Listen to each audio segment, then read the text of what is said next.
Hey everyone. Yeah, I thought I'd do a bit of an overview, kind of a third attempt, because it seems that my Stream notebook there doesn't know how to make up its mind when it comes to either having enough space for me to upload the video or not. Or at least upload the file to it or not. Go figure. Anyway, I thought I'd kind of talk about, or do a bit of an overview of the Constructicons, mostly the ones that were released, as you can see, and you could probably guess, during the Transformers Universe line. In other words, during the time when the animes Armada, Cybertron, Energon, and the Unicron Wars were on the air. Now, the one thing I think a lot of people will agree on is these guys look nothing like the Constructicons that we knew of. Yes, they have a similar design, they have similar color scheme, or the same color scheme and all that, but they're definitely different. Now, I can't say whether or not these guys appeared in any of the animes. If they did, let me know down below. But what was different about these guys is the fact that you could tell just by the molds and sculptures that whoever molded and sculpted them originally intended for these Constructicons to be in one of the animes leading up to the last one.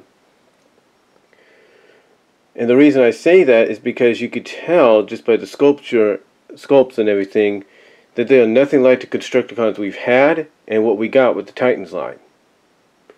Another thing about them is when you take a look at how they peg in, the pegs down here, as you could see, when you peg them together to form Devastator, or this incarnation of Devastator, the pegs don't fit in very well. I mean, I put them together as Devastator when I first got it, and it stuck together, but it didn't stand together. That was the only thing. They all came together, they just didn't stand together. Another thing that makes you realize that this was, I believe, meant for the animes was the fact that this here is the head of Devastator. Yeah, this is the head of Devastator in the Universe line, or mostly for the anime.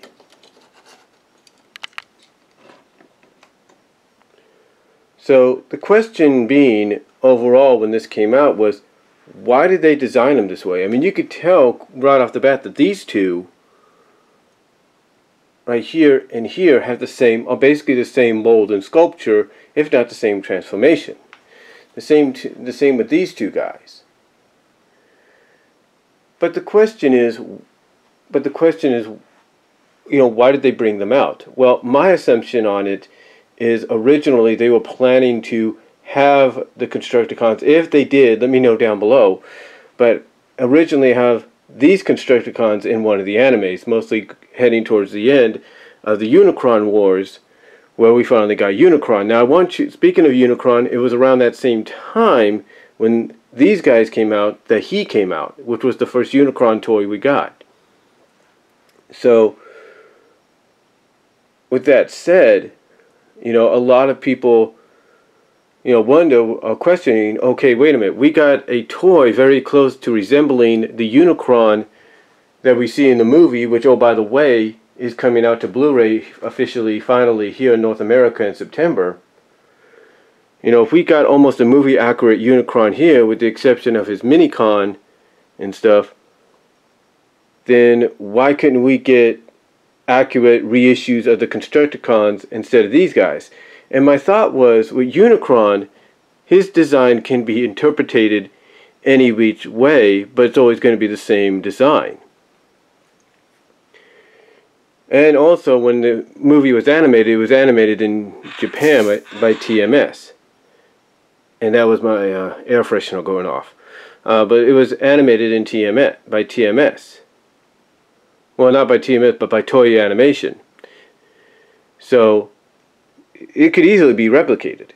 But the Constructicons, I believe, were an Americanized toy, and addition, I should say, to the Transformers.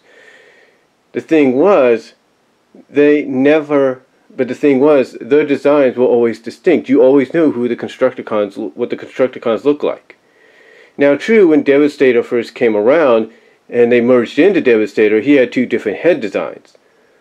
The one we saw was just like he's got a visor for eyes and all that, and the other one that looks like he's got his head's almost like designed very flat. He's got two pupils, and you can almost say he's more the scarier version, scarier face of Devastator.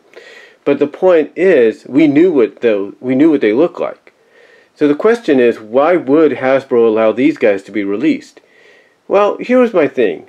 Because of the theme that they were going for, especially around, I believe, Cybertron and John into the Unicron Wars, was allowing characters to merge together to enhance the power of each other, if not the other.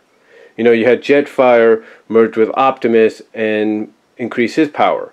Same with Hotshot, he merged with Jetfire and a few others, merged his power, or increased his power. So that was all cool and everything, but the question always was, you know, if that was the case, then why were the Constructicons made anyway?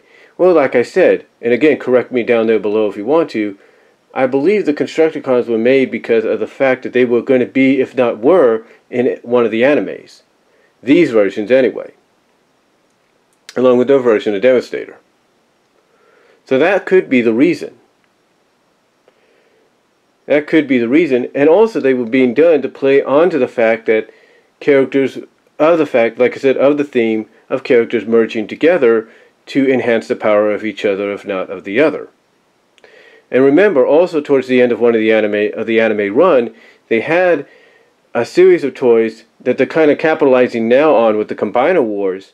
But they had a series of toys with Optimus mostly, where you had not one, not two, but three, but you had 4 Autobots merged together with Optimus to increase his power even more so, and they did the same with Jetfire. And to get, you know, basically, you know, sort of what you're getting with the Combiner Wars now, but they did it back then with the anime. And to me, that's the reason we had the Constructicons release part of that, because that was Hasbro's intention to cash in on that theme they were going for in the anime series.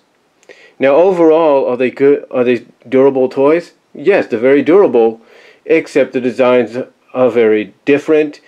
The molds and sculptures are basically reused for 4 out of the 5, if not all 5, but mostly 4 of the 5 right off the bat, are reused numerous times. And, you know, some might mistake these as Chinese knockoffs, but they're not.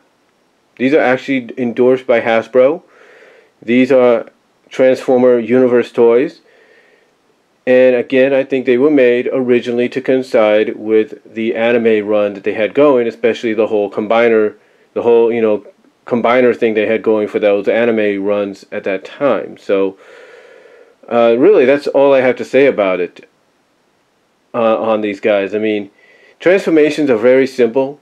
It's not that hard to transform them back and forth.